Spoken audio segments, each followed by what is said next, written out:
我是在地新闻，继续要来讲 Google 伫彰化伫台南起这个资料中心了后，即摆佫传出要伫台湾设立第三座的资料中心，讲要伫个森林斗六的科技园区。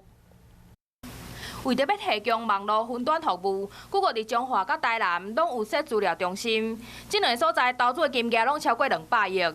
即马佫传出 Google 就要伫台湾设第三座的资料中心，地点选伫森林斗六科技园区内底，即块6万平的土地。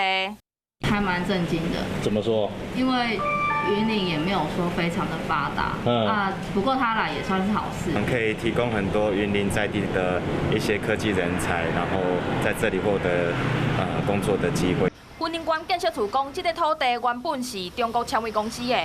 20栋内拢囥伫遮拍远，毋过顶礼拜以36.74亿卖予外国一间科技公司，因为有保密协定，所以无方便泄露。那是说相关的这些所谓的企业大厂，那愿意来我们云林县来投资的话，那县府这边都会竭诚的欢迎来予以协助。